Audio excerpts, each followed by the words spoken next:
Good morning students. Welcome back to English session. Let's have a recap of what we have learned previously. We have learned about sentences, types of sentences and the subject and predicate. And what is going to be the next topic? Let us see.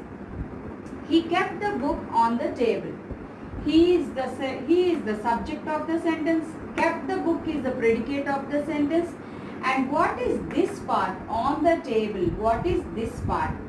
So we are going to learn about this in today's session. Students, welcome to today's grammar session on phrases.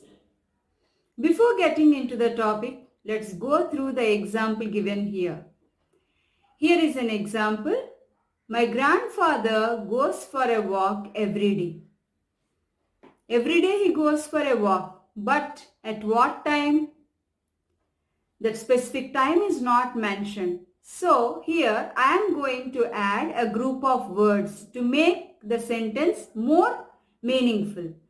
So what is the what are the group of words I have added here? In the morning. My grandfather goes for a walk every day in the morning. So that specific time is also mentioned. Now the sentence has more clarity than before. Right, children? So now why should we learn these phrases? In the morning is a phrase. What is a phrase and why should we learn phrases? Let us see. What is a phrase? A group of words that have some sense but not complete sense. A group of words that have some sense but not complete sense is called a phrase. For example, here you see in the morning, here are two phrases. One is in the morning and the other one is with her friend. They have some sense but not complete sense. But here I am going to add a subject and a predicate to this group of words. Now let us see whether it is more sensible or not. Okay, it gives more sense or not. Let us see. It was cold and to this I have added in the morning. Now it was cold in the morning. So in that morning, it was cold. The other one is Jiva studies. I have added Jiva studies with her friend. With her friend is the phrase which does not have complete sense, but when I add it to the subject and predicate, that is Jiva studies, it became more meaningful. Okay?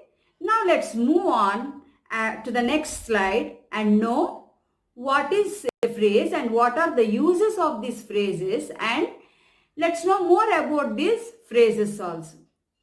Yes, the next slide is a phrase does not have a subject and a predicate. A phrase does not have a subject and predicate. For example, here is a phrase given with his family. Do you find any subject or predicate in this phrase, children? No. But now I am going to add a subject and a predicate. If he lives happily, he is the subject here. Lives happily is the predicate, and to this predicate I have added with his family. So he lives happily with his family. So a phrase all by itself does not have any subject or a predicate. We have to add a subject and a predicate to make the sentence more meaningful. Okay? Let's move on to the next slide. A phrase doesn't paint a complete picture of the sentence. It doesn't give. What does it mean? Doesn't paint a complete picture means it doesn't give the complete information. It doesn't tell the complete info of the sentence. For example, for his doll. What is that? For his doll. Is it giving any complete information? No. But when added the subject and the predicate like he is crying. He is the subject, he is crying, and to this, he is crying is the predicate. To this I have added for his doll. So now it has become a complete sentence with complete meaning. Yes? So he is crying for his doll. Let's move on to the next slide. A phrase depends on subject and predicate for its meaning. A phrase, it depends on subject and predicate for its meaning, as it doesn't have complete sense, complete meaning. It depends on the subject and predicate for complete meaning. Let us see here, upon a wall. Upon a wall is the phrase. Does it have any complete meaning? It has some sense. Okay, but it doesn't have complete sense. So, when we added a cat jumped upon the wall. A cat is the subject and jumped is the predicate, and to that predicate we have added upon a wall. So now that phrase got its meaning. It has its meaning. Okay. Now here are few more examples, children. Let us know what are those.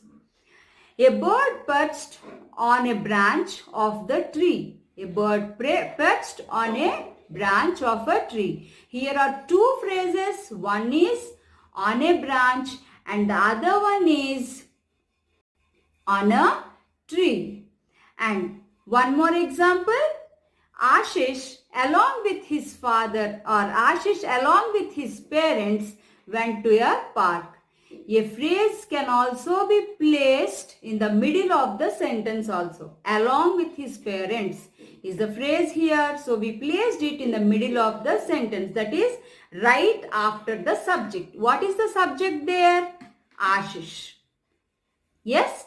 After that we placed the phrase along with his parents. Okay. Now let's move on to one more example. The last example. A cat is very cute. My cat is very cute. So here my cat is the phrase. A phrase can be placed as a subject in the beginning of the sentence also. Okay? I hope you have understood, children. A phrase, let us recap. A phrase is a group of words that had some sense but not complete sense. A phrase does not have complete sense. Why should we learn phrases?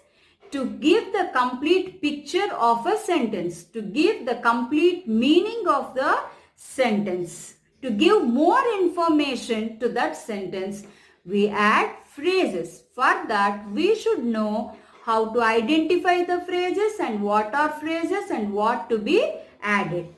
I think by now you may have come to know what is a phrase, why should we learn phrases, and where phrases are to be added in a sentence, and how to identify a phrase. Yes? Thank you. Meet you in the next class.